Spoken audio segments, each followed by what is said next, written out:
All right, let's get right into it. What we're breaking down today is something called the GPT Pro Sutras. And look, this isn't just another productivity guide. Think of it more as a manual for how to thrive, maybe even survive in the kind of world we're all living in now. A world that's getting more complex, more algorithmic by the day. So the entire idea hinges on this one crucial mental upgrade. Most of us, and I mean almost all of us, live our lives in operator mode. We're obsessed with efficiency, with how to do things faster and better. But this guide is about shifting to director mode. And that's a totally different ballgame. It's not about the how, it's about the what. It's about making the right strategic choices before you even start doing anything. And just to be clear about the stakes here, this quote from the source material just lays it all out. This isn't about getting a promotion or managing your inbox. No, this is about something way more fundamental. It's about holding onto your own agency, your own purpose, in a world that is practically designed to chew up your attention and make your choices for you. So let's kick things off with section 1. We have to really understand the new battlefield we're on. This is the why. Why do we even need to think about upgrading to director mode in the first place? Welcome to what the Sutras call the weaponized world. It's a place where there's an infinite amount of content, but your attention is very, very finite. It's a world where AI can spin up believable-sounding facts out of thin air. And in this world, algorithms don't see you as a customer. They see you as a resource, like a vein of gold to be mined for every last drop of engagement. But that last point, that's the real game changer. Your true power, your leverage, might just come from all the things you consciously decide not to do. And this quote just nails the core choice we all have to make. Look, you can't just escape the system. That's a fantasy. The real challenge is to decide what your role is going to be inside of it. Are you going to be a subject, someone who directs their own life, or are you going to become a well-behaved object, just getting pushed around and optimized by everything else? Okay, so if we're going to be a director, where do we even begin? Well, you start close to home. You start by curating your own inner world. Because, let's be real, you can't direct anything out there until you get a handle on what's right here. First up, let's talk about your orbit. This is such a powerful idea. The people you spend the most time with, they're not just your friends, your family, your colleagues. The sutras frame them as something much more potent. They're like functions, little pieces of code that you are constantly running on your own future. And they are never neutral. They're either making you better or they're making you worse. And here's the practice. It is simple, but it is absolutely ruthless. You list the 10 people you talk to the most. Then you ask, who makes you feel smarter, braver, bigger? Those are your plus ones. Who makes you feel smaller, dumber, more afraid? Those are your minus ones. And then the strategy is just crystal clear.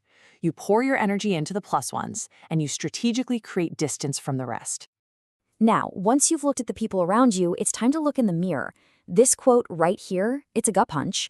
Every I am is a tiny prison. Think about all the labels we give ourselves. I'm a designer, I'm an entrepreneur, I'm a rational person. Every single one of those labels, while useful, also builds a little wall around what's possible for you. And of course, we pick up these identities for good reasons. At first, they're like an exoskeleton. They give us protection, they give us structure, they give us a tribe to belong to. And when you're starting out, that can be incredibly helpful. But the danger is that over time, that helpful exoskeleton starts to harden. It stops being flexible. And what once protected you now becomes a cage that limits your movement, making you predictable and stopping you from grabbing new opportunities. A director knows how to wear these identities lightly. Okay, so you've cleaned up your social circle and you're keeping your own identity flexible. Now what? How do you actually get things done? Well, that brings us to our third section. You have to consciously design the operating system that runs your life.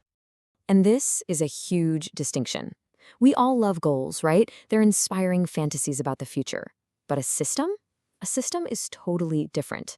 A system is the engine that you can actually turn on and run on a tired Tuesday afternoon when you have zero motivation. Goals are wishes. Systems are what actually create results. And here's what a real system looks like. It's not some vague goal like, I'm gonna get in shape. No, it's a specific loop. There's a trigger, Monday and Thursday at 6 p.m. There's a clear action, lift weights. And there's a metric, log the sets. But here's the secret sauce, the consequence. If I miss it twice, something else I value gets deleted. That's the part that makes it real. That gives the system teeth. Now, a really important part of any good operating system is knowing when to shut a process down. We love to praise persistence and grit, but this quote is so sharp. It points out that a lot of what we call persistence is just our refusal to feel the pain of admitting we were wrong. And that sunk cost fallacy, it is a killer of good decisions. So that's the million-dollar question, isn't it? How do you quit at the right time? How do you make that a strategic decision instead of an emotional breakdown? Well, here's the answer. You take the emotion out of the equation from the very beginning. Before you even start a project, you pre-register your kill criteria. You decide when you're calm and rational, exactly what failure looks like. If we don't hit this metric by this date, we pull the plug, period. No debate, no second guessing, the decision is already made.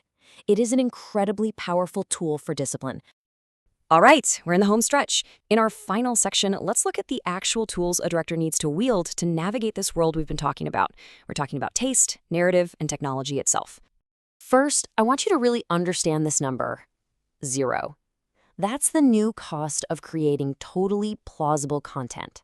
Text, images, code, you name it. The supply is now, for all practical purposes, infinite. So if creating stuff is basically free, what becomes valuable? The answer is discernment. It's your taste. I love this quote. In a flood, you don't need more water, you need high ground. Taste, your ability to know what's truly good from what's just noise, that is your high ground. That is the new scarce resource. The next tool is understanding this fundamental truth about people. We like to think we're rational beings who run on data, but it's just not true. We run on stories. Data and facts, that's just texture. The story is the code that actually executes in the human brain. Whoever tells the better story almost always wins. And what does a powerful or weaponized story look like? It's usually got a pretty simple structure. It frames you or your side as virtuous. It frames the other side as blameworthy. And it makes it incredibly easy and morally satisfying for anyone watching from the sidelines to pick your side. Once you see this frame, you'll start seeing it everywhere. And this really brings everything home. All this new tech, especially AI, isn't good or evil. It's just a massive amplifier. It's a force multiplier. If you've done the work to be a director, a subject who makes their own choices, it will amplify your power and agency beyond your wildest dreams. But if you drift, if you become an object, it will just amplify your exploitation. And so that's the question these sutras leave us with. It's the one you have to ask yourself every single day as you scroll through your phone, as you sit in meetings, as you decide what to do with your time. In this system that we all live in, are you the subject who directs, or are you the object that's being directed? The choice is always yours.